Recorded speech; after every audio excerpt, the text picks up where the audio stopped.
जय हिंद। मैं सुभाष। अब सभी को पता है कि भारत सरकार से एक्स्ट्रा अटेम्प्ट और उम्र सीमा में छूट की मांग को लेकर के हम लोग 15 जुलाई से दिल्ली के जंतर मंतर पर एक महासत्याग्रह करने जा रहे हैं।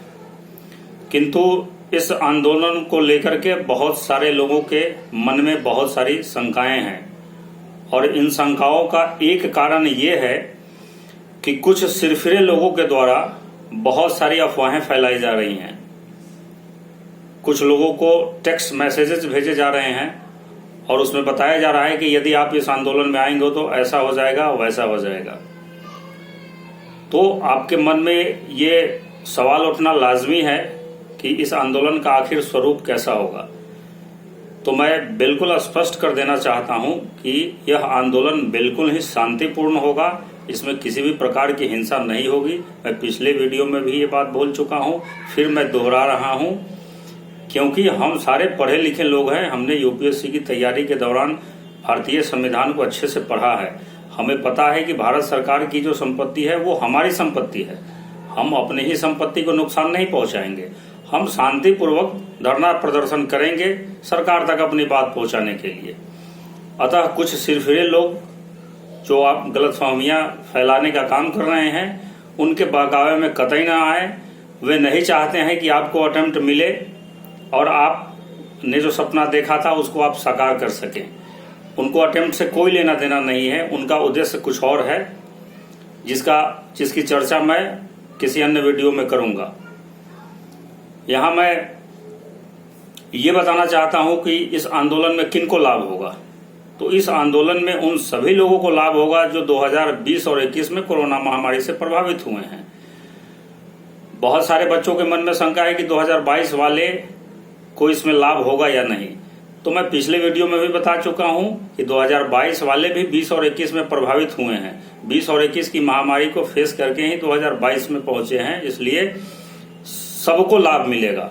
और संसदीय स्थायी समिति की जो रिपोर्ट है वो स्पष्ट करती है कि 2020 और 21 में छात्र वर्ग बहुत अधिक प्रभावित हुआ है। इसलिए सारे स्टूडेंट को सरकार उम्र और अवसर में छूट देने पर विचार करे। बहुत सारे लोगों का कहना है कि क्या ये आंदोलन सफल हो पाएगा। तो मैं एक ही बात कहूंगा कि उम्मीद पर ही दुनिया कायम है। हमें ये भी पता है कि यदि अटेम्प्ट मिल भी जाए तो सारे लोग तो सफल होंगे नहीं। या जब हम तैयारी के लिए आए थे उस समय भी पता था कि जरूरी नहीं कि हम सफल हो ही जाएंगे। एक कोचिंग संस्थान में 500 बच्चे होते हैं, उसमें से कितने लोग सफल होते हैं? फिर भी कोचिंग संस्थान में एक भी कुर्सियां खाली होती हैं क्या? तो उम्मीद पर दुनिया कायम है। किसी शायर ने लिखा है कि यकीन हो तो कोई रास्ता निकलता है, यकीन हो तो कोई रास्ता निकलता है, हवा की ओट भी लेकर चिराग जलता है। इसलिए बिल्कुल ये आंदोलन सफल होगा। हमारे पास एक ही चीज की कमी है, संख्या बल की। यदि संख्या बल हमारे पास हो जाए, आप लोगों का समर्थन मिला, तो सरकार बिल्कुल हमारी मांग को मान लेगी। लोगों का कहना है कि भाई यूपीएससी को झुकाना बहुत मुश्किल काम है। तो मुश्किल जरूर है लेकिन नामुमकिन नहीं है। इससे पहले भी यूपीएससी ने अतिरिक्त अवसर दिया है। 2011 में जब सीसेट को इंट्रोड्यूस किया गया था, उस समय बहुत सारे बच्चे प्रीलिम्स क्वालिफाई नहीं कर पाए थे, जिनकी तैयारी बहुत अच्छी खासी थी। इसके बाद लोगों ने मांग किया कि भाई नया ये सिलेबस आया है और इसके कारण बहुत सारे लोगों का नुकसान हुआ है, इसलिए हम लोगों को इसकी भरपाई की जाए। तो पहले तो सरकार ने 2014 में 2 साल उम्र की सीमा बढ़ा दी और 2 और अटेम्प्ट दिए, यानी 4 से जो पहले 4 अटेम्प्ट हुआ करता था वो 6 हो गया। लेकिन फिर छात्रों का कहना था कि 2011 में दिन का आखिरी अटेम्प्ट था, उनको तो इससे फायदा मिलेगा नहीं। तो सरकार ने 2015 में वन टाइम रिलैक्सेशन दिया उन लोगों को जो 2011 में प्रभावित हुए थे। इससे पहले 20वीं शताब्दी में भी यूपीएससी ने रिलैक्सेशन दिया है।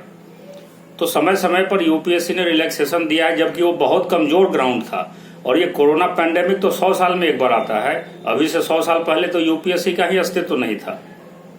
इसलिए किसी भी प्रकार की शंका में नहीं रहे हैं। ये बिल्कुल वाजिब मांग है। हम लोग अभी तक जितने भी माननीय मंत्रियों और माननीय सांसदों से मिले हैं, किन्हीं ने ये नहीं कहा कि आपकी मांग युक्ति संगत नहीं है। सारे लोगों का कहना है कि ये बिल्कुल वाजिब मांग है और सरकार को देना चाहिए। इसलिए आप आइए, ग्राउंड पर आइए, 15 जुलाई को अपनी उपस्थिति दर्ज कराइए। निश्चित है कि आप अटेम्प्ट लेकर के ही अपने घरों की ओर लौटेंगे। जरा सोचिए कि जब आप घर से दिल्ली के लिए चले थे तो क्या सोचकर चले थे। उन दिनों को जरा याद करिए, फिर महसूस करिए कि आपके अंदर कुछ हलचल हो रहा है या नहीं। एक आंखों में सपना लेकर के दिल्ली की ओर आए थे कि आईएएस और आईपीएस बन के ही लौटूंगा। किसी ने अपने माँ बाप से वादा किया था, किसी ने अपने भाई बहन से वादा किया था, किसी ने रिश्तेदारों से वादा किया था, किसी ने अपने बॉयफ्रेंड गर्लफ्रेंड से वादा किया था और वो वादा आप पूरा नहीं कर सके। इसका मलाल आपको ताउम्र रहेगा। उन सारे लोगों की आंखों में आंखें डाल के अब कभी बात नहीं कर पाएंगे।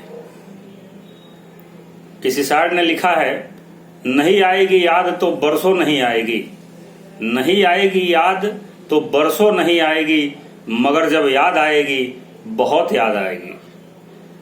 आपको तब याद आएगी जब यूपीएससी का प्रीलिम्स का रिजल्ट आएगा, मेंस का रिजल्ट आएगा, फाइनल रिजल्ट आएगा, लोग टॉप करेंगे।